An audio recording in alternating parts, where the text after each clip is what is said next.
సంగారెడ్డి జిల్లా మునిపల్లి మండలం కంకోట్ గేట్ వద్ద భారీగా బంగారాన్ని పోలీసులు పట్టుకున్నారు.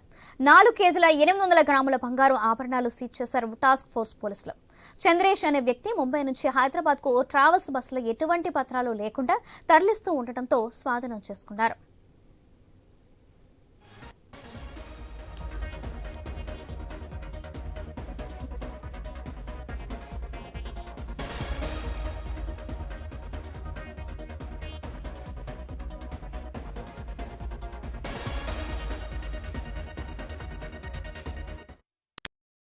సంగారెడ్డి జిల్లా మునిపల్లి మండలం కంకోట్ గేట్ వద్ద భారీగా బంగారాన్ని పోలీసులు పట్టుకున్నారు. 4 కేజీల 800 గ్రాముల బంగారు ఆభరణాలను సీజ్ చేశారు టాస్క్ ఫోర్స్ పోలీసులు. చంద్రేష్ అనే వ్యక్తి ముంబై నుంచి హైదరాబాద్ కు ట్రావెల్స్ బస్సులో ఎటువంటి పత్రాలు లేకుండా తరలిస్తూ ఉండటంతో పోలీసులు స్వాధీనం చేసుకున్నారు.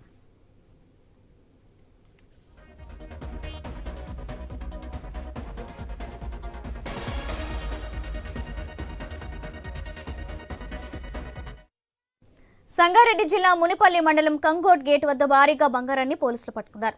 4 కేజీల 800 గ్రాముల బంగారాన్ని ఆభరణాలు సీజ్ చేశారు టాస్క్ ఫోర్స్ పోలీసులు. చంద్రేష్ అనే వ్యక్తి ముంబై నుంచి హైదరాబాద్ కు ట్రావెల్స్ బస్సులో ఎటువంటి పత్రాలు లేకుండా తరలిస్తూ ఉండడంతో స్వాధీనం చేసుకున్నారు.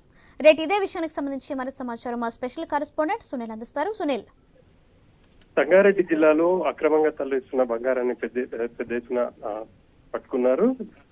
ఇటు అంటే ఎక్సైజ్ అధికారులు వాళ్ళు రెగ్యులర్ తనిఖీల్లో భాగంగా బస్సులను తనిఖీ చేశారు.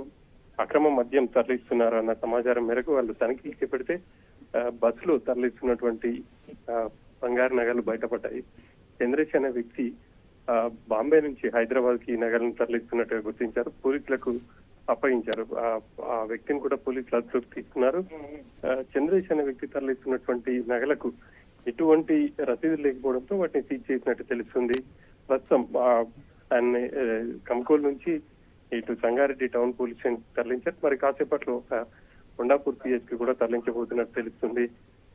ఎక్సైజ్ అధికారులతో పాటు ఎన్ఫోర్స్మెంట్ అధికారులు అక్రమ మద్యంపై నిఘా పెట్టారు. అందులో భాగంగా బస్సుల్లో, ముఖ్యంగా ప్రైవేట్ బస్సుల్లో అక్రమ మద్యాన్ని తరలిస్తున్నారన్న సమాచారం మేరకు వాళ్ళు విస్తృతంగా వాహనాలు సోదాలు చేస్తున్నారు. కంకోల్ టోల్ వద్ద ఈ సోదాలు చేస్తున్న క్రమంలోనే చంద్రేష్ అనే వ్యక్తి బ్యాగ్ లో అంటే బ్రీఫ్ కేస్ లాగా ఉంది, దాంట్లో పెద్ద ఎత్తున నగలు తరలిస్తున్నారు. అయితే ఆ బస్సులో ఆరెంజ్ ట్రావెల్స్ చెందిన బస్సు, ఆ బస్సులో వీటిని తరలిస్తున్న క్రమంలో ఆ బస్ నాపి తనిఖీ చేయగా ఈ చంద్రేష్ వ్యవహారం బయటకు వచ్చింది.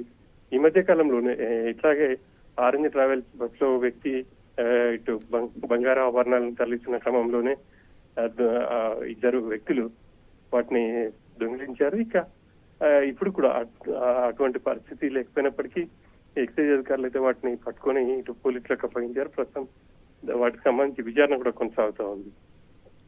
Right, thank you Sunil.